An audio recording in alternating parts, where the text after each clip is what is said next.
Agora, em nossa análise de transitórios, nós vamos substituir o capacitor por indutor.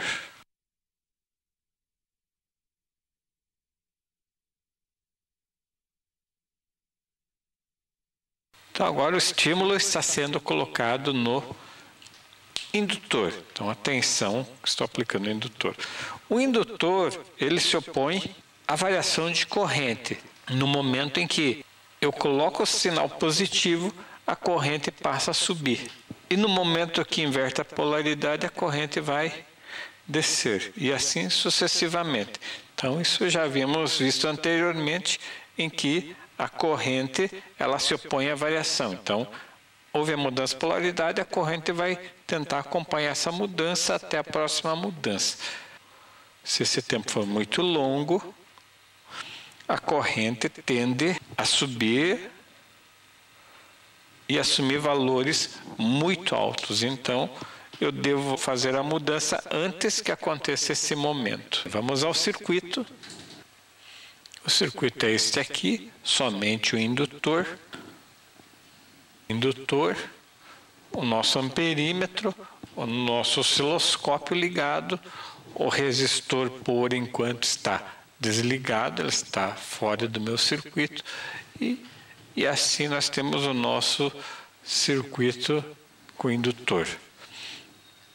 Eu tenho aqui nesse indutor um varistor, é um elemento que vai evitar os transitórios de alta tensão quando eu desligo o indutor. Como nós vimos no nosso assunto indutores, quando eu desligo o indutor eu vou criar transitórios que podem vir a causar problemas.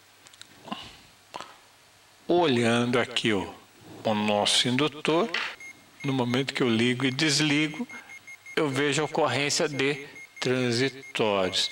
Esses transitórios que aparecem em função dos contatos que eu estou fazendo aqui.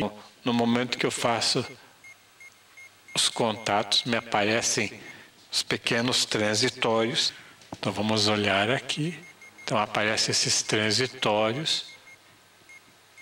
Se eu não tivesse esse varistor, esses elementos transitórios ocorreriam num valor muito alto que poderiam atrapalhar muito ou interferir no meu sistema, inclusive de vídeo, onde estamos fazendo a gravação.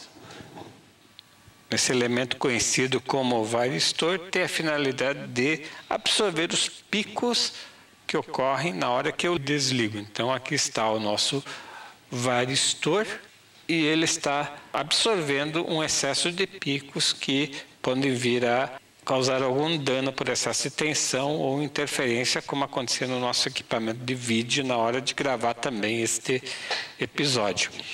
Geralmente os problemas associados ao uso do indutor estão na geração de tensões elevadas. Correntes elevadas que o capacitor está consumindo ou o capacitor está criando como um momento transitório, é possível lidar com eles. Mas tensões elevadas, eles queimam semicondutores, eles queimam componentes eletrônicos e provocam situações de anomalia ou de interferência. A gente pode entender que um elevado pulso de tensão seria um pulso eletromagnético. E pulso eletromagnético é uma teoria muito conhecida de que destrói sistemas eletrônicos. O indutor é um gerador de pulso eletromagnético. Não é incomum sistemas de computador resetarem por desligamento ou ligamento de relés e contactores e outros dispositivos dessa maneira. Esse varistor é apenas uma proteçãozinha. E assim podemos dar prosseguimento ao nosso circuito. Como a corrente no indutor é limitada pelo próprio indutor, inicialmente nós não vamos colocar nenhum resistor em série no circuito. E vamos observar o que acontece quando ligarmos a energia no indutor. O campo magnético gerado pelo indutor é tão forte que se eu chego perto, o campo magnético induz no microfone o sinal que ele está sendo submetido. Quando eu aplico tensão, eu tenho uma rampa de corrente crescente. A rampa para quando a minha fonte tem muita polaridade e ela passa a ser decrescente, praticamente uma reta.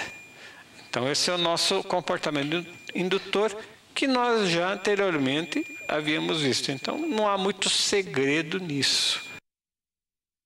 Aquilo que a teoria nos disse, nós podemos visualizar na prática. Se nesse indutor colocarmos um núcleo, a indutância vai aumentar. Se a indutância aumenta, o crescimento da corrente é mais lento, então a rampa vai ser mais deitada. Então vamos ver isso. Aqui está um bastão de ferrite, um material magnético, e eu vou colocar ele dentro do indutor.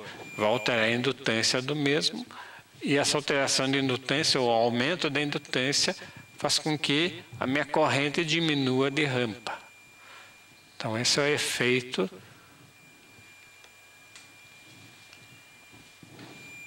de um material magnético colocado dentro do indutor. Note que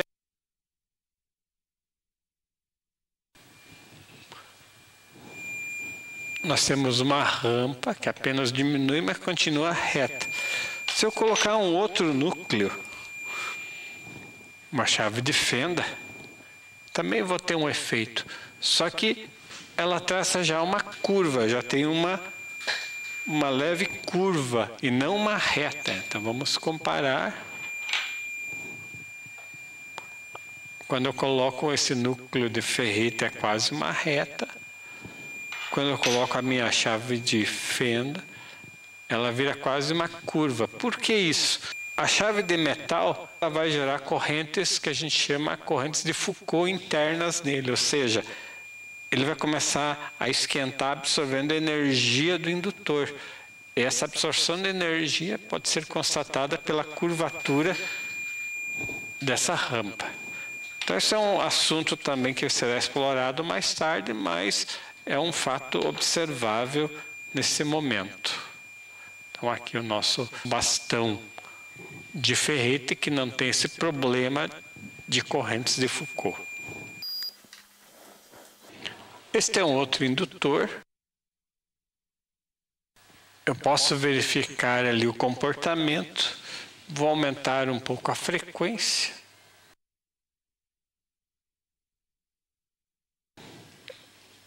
Embora eu tenha uma certa instabilidade, porque a corrente está muito baixa. Então aqui o comportamento é igual, uma reta de carga e descarga. Só que se eu aumentar o tempo, ou seja, diminuir a frequência,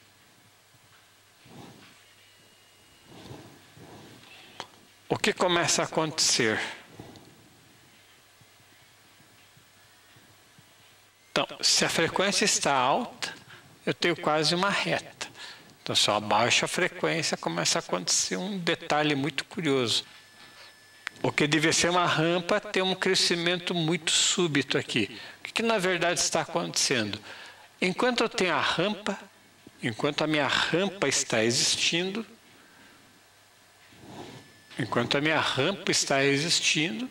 eu tenho meu comportamento do indutor como a gente conhece.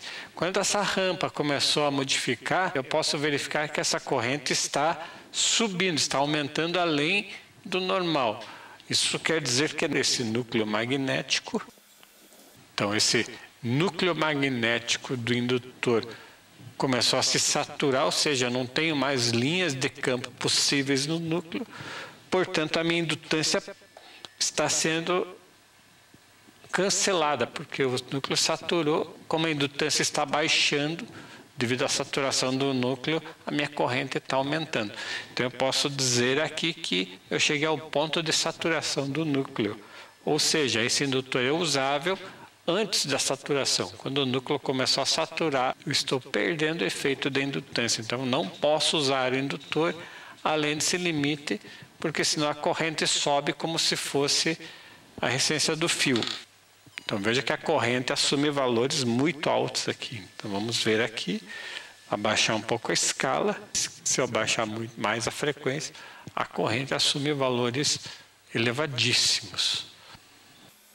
Quando o núcleo saturou, o campo magnético parou de crescer, a corrente de reação que impedia o crescimento também parou, e a fonte vê somente o fio, e o fio é um curto-circuito. Então a corrente, quando esse campo aqui não consegue mais crescer, não consegue mais reagir produzindo a corrente induzida, a minha corrente mesmo vai subir e assumir valores muito elevados.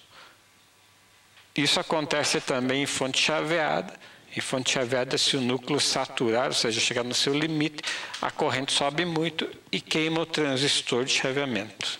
Então, esse é um ponto que deve ser evitado. Então, podemos ver esse comportamento novamente.